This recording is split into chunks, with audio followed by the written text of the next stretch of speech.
Bonjour à toutes et à tous et bienvenue pour cette nouvelle petite vidéo réaction parce que comme je vous l'ai dit précédemment, les événements vont très vite. Je n'ai pas d'autres informations pour l'instant concernant ce que je vous ai expliqué dans ma précédente vidéo concernant les révélations de Candace Owen. Le fait est que pour l'instant, j'ai regardé un petit peu sur les chaînes de télé, médias français. Personne n'en parle. C'est la guerre! C'est la guerre aux États-Unis contre le Mexique et le Canada. Alors c'est une guerre économique, évidemment. Donald Trump qui a décidé de remonter les taxes douanières avec le Mexique et le Canada. Alors, la présidente mexicaine a décidé, elle aussi, d'augmenter des frais de douane, etc. Le Canada, évidemment.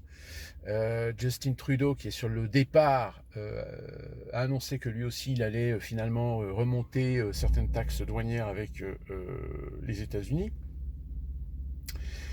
Alors, évidemment, certains disent oui, Donald Trump, il est con parce que c'est les Américains qui vont payer la facture. Alors, j'ai envie de dire, pas forcément. Pas forcément. Pourquoi? Parce que ici aux États-Unis, allez, on va dire 70% des produits manufacturés proviennent d'Asie. Donc Chine, Indonésie, Malaisie, Vietnam, Cambodge, etc. Il y a beaucoup de produits manufacturés qui viennent en fait d'Asie. Très peu viennent du Canada. Alors au Mexique, par contre, oui, les véhicules américains, les modèles américains, il y a Ford, par exemple, Ford qui avait reçu une subvention, une aide fédérale pour construire une usine dans le Michigan. Sauf que Ford, ils ont attendu que Obama dégage pour que ça soit Trump, pour finalement, non, tout compte fait, on va pas respecter notre engagement. Finalement, l'usine, on va la construire au Mexique. Donc oui, ça va jouer la carte de Donald Trump de dire aux entreprises qui ont délocalisé au Canada comme au Mexique, finalement, vu que maintenant ça va coûter plus cher de revendre vos produits aux États-Unis, mieux vaut que vous reveniez aux États-Unis pour les fabriquer. Mais ça, évidemment, on ne vous présente pas la chose comme ça. Alors, là où je mets un bémol, c'est que c'est violent, évidemment. C'est une tactique qui est plutôt violente. Dans certains secteurs, en effet, le consommateur américain risque de payer le prix. Mais à la limite, vu qu'aux États-Unis, c'est la libre concurrence, donc il y a des produits alternatifs. Des produits alternatifs qui, si c'est des produits qui sont fabriqués aux États-Unis, là, on va jouer véritablement la carte de la concurrence, la carte du comparatif des prix. En revanche, là où ça va être aussi un bémol, ça va être un bémol pour les entreprises américaines qui se servaient du Canada pour importer des produits, exporter des produits en Europe. Car je rappelle, l'accord de libre-échange, le fameux TAFTA avec l'Amérique, n'a jamais été conclu, est toujours en stand-by pour l'instant. En revanche, vous savez que l'Union européenne a signé un accord de libre-échange avec le Canada. Et que par de fait du Canada, vous avez certaines entreprises, labels, marques Made in USA qui passent par le marché canadien et qui ensuite est exportées en Europe. Alors là, ça va poser un problème.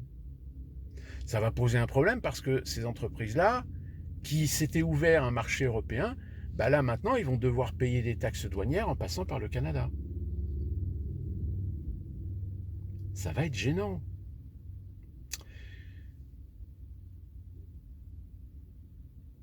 Autre fait aussi, conséquence de cette haine anti-Trump, vous avez l'Ontario, par exemple. L'Ontario qui a décidé de désormais annuler un contrat de 100 millions de dollars et interdire l'usage de la Starlink. Alors j'entends bien qu'il y a peut-être des politiciens au Canada qui détestent Elon Musk, mais Starlink, je rappelle quand même que l'accès Internet ou l'accès à la communication développée, c'est pas tout le territoire canadien qui est couvert. Si vous commencez à aller dans les territoires du Nord, vous allez voir que votre Internet, il est encore à l'époque de la préhistoire.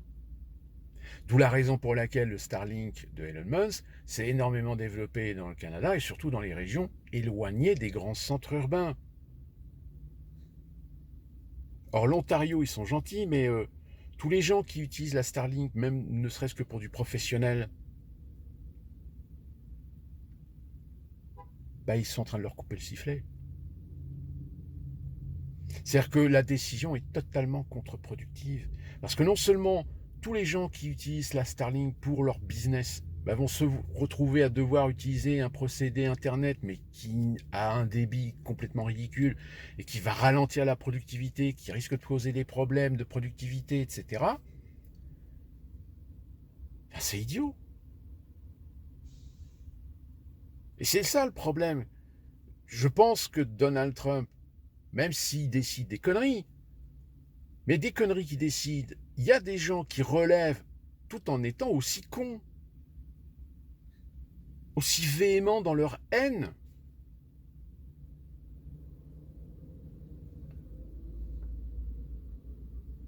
Waouh. Et je vais terminer avec une petite info comme ça. Vous savez que bientôt on va avoir les Oscars aux États-Unis. Et il se trouve que parmi les films primés, il y a le film de Audiard, donc film français.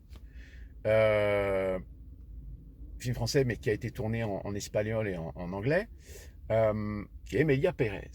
Et vous savez que dans Emilia Pérez, le film... Alors moi j'ai vu le film, je suis pas un fan d'Audiard, donc je parle Audiard fils, hein, c'est Jacques Audiard. Mais j'avoue que le film, en général, ces films sont bien foutus, sont bien tournés, surtout, il a un talent de direction d'acteur qui est incontestable, etc. Mais je suis pas particulièrement fan de son cinéma. Vu que j'ai entendu parler de ce film, en tant que cinéphile, je me suis dit, faut que je le voie pour juger. Alors, oui, c'est un film qui est... Certains disent que c'est un film très woke. J'ai pas envie de dire que c'est un film woke, mais j'ai plutôt tendance à dire que c'est un film qui, en effet, surfe sur tous les phénomènes de société liés aux trans, aux transgenres, etc. Et donc, l'actrice, je sais plus, je crois qu'elle est espagnole ou argentine, je ne sais plus.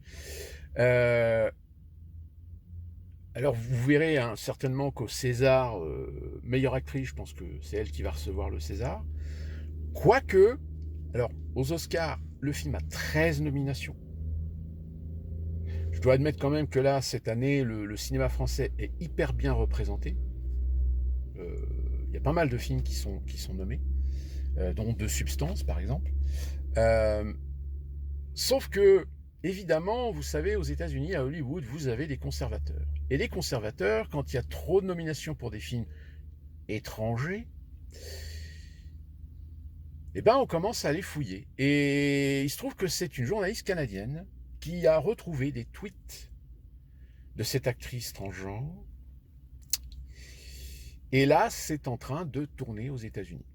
C'est-à-dire que là, alors plus de ça, apparemment des tweets assez antisémites.